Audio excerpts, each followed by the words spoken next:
It's Caleb Smith. Those were his numbers last season. Look at the strikeouts, though. Those 88 strikeouts were right at the top of the list among rookies last year. Before that lat surgery, he makes the start tonight, maybe ahead of schedule. Rosario chases upstairs, 94 miles an hour. And welcome back, Caleb Smith.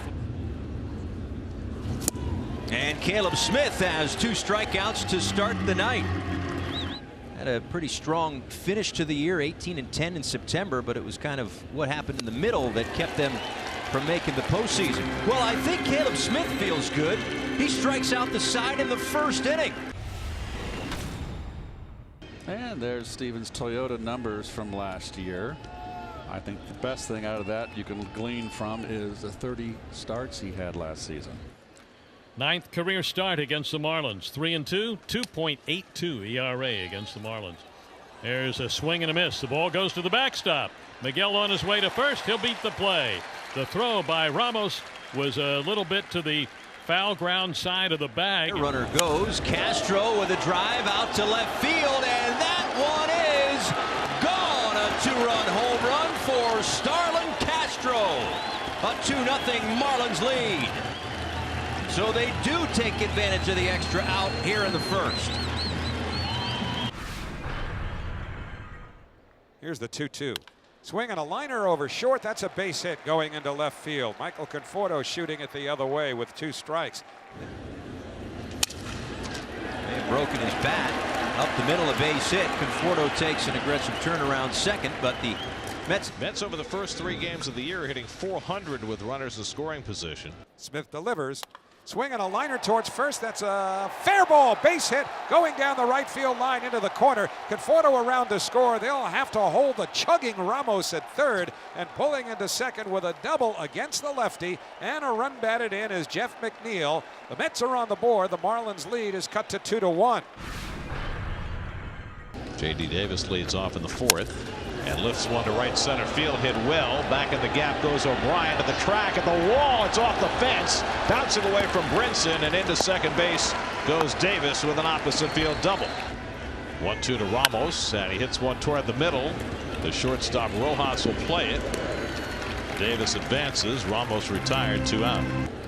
2 away now for Jeff McNeil. That one gets by Alfaro, and in to score is J.D. Davis. Well, particularly with the runner on third, you've really got to be on point. Let's see. This is going to be a wild pitch because the ball was in the dirt, but he just lifted the floodgates too early. Right through the 5-hole. You've got to stay down and smother. Here's the 2-2 to Alonso. Swing and a miss. Strike 3. Went away again with that changeup and got him. Second time Alonso is struck out, and the Mets are done in the 5th. They go in order, and in the middle of the 5th inning, it's the Mets 2 and the Marlins 2. As Caleb Smith was lifted for the pinch hitter the last half inning, Nick Anderson will take over on the mound for the Marlins. This is his 3rd game, pitched on opening day. And then in his 2nd outing was, I'd say, pretty good. Struck out the side. Pulled to Caleb Smith. That's right. That's what he did. Sure did. Struck out the side. Impressive stuff. Again, this is a young man that we watch, and we're curious. We see that high velocity. Conforto lines a base hit in front of O'Brien in right field. And he sends one the other way. O'Brien cuts it off, slips, gets up, and will get it in before Ramos can head to second, but Conforto, running on contact with 2 outs, gets to third. Payoff pitch coming, swung on and missed, and held on to by Alfaro. Inning is over. 3 strikeouts in the inning for Anderson. Works into and out of some trouble, but goes to that breaking ball to get out number 3.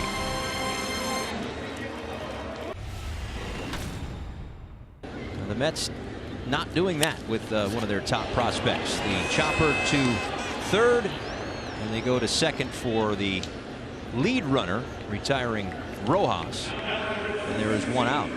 You could pencil that in as a missed out. A good spring, and I felt he wasn't the type to mess that way. Right. I guess is what I'm getting at.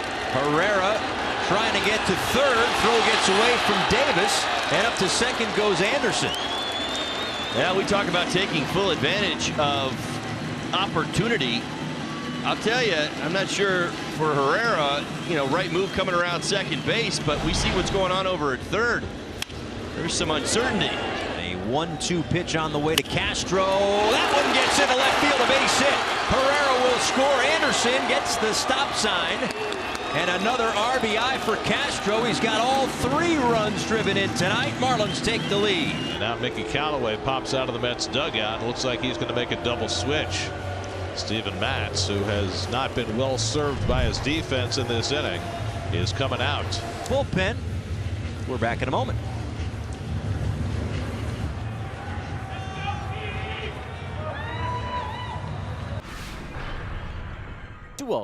Lagar swings, drives one deep to right. O'Brien is back near the track at the wall. That ball is gone. A home run for Juan Lagares.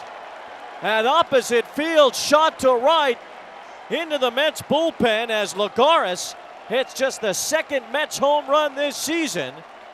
And all it took was one batter here in the top of the 7th for the Mets to get that run back and tie the game again. Through the right side, a base hit. Waved around third is Dominic Smith. The throw from right field is cut off, and the Mets have taken a 4-3 lead on the base hit from Rosario. The small ball has paid dividends for the Mets once again. Second rider to the belt. His first pitch. Alonso crushes one in the air, deep to right center. This is career home run number 1 for Pete Alonso. A 3-run homer to right center field. Pete Alonso with a personal milestone and a huge one for the New York Mets as they've gone in front of the Marlins 7-3. 4 runs are in the 9th inning. Alonso pounces on home plate with the biggest swing of that young man's life.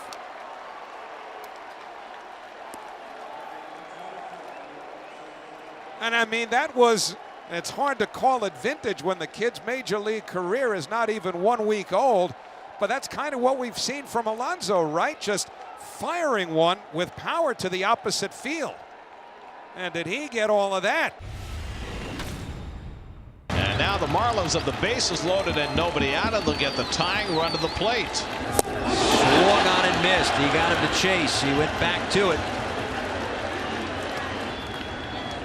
And O'Brien come through. The answer is no. Could not hold up. Back-to-back strike. Diaz looks into Ramos. 7-3.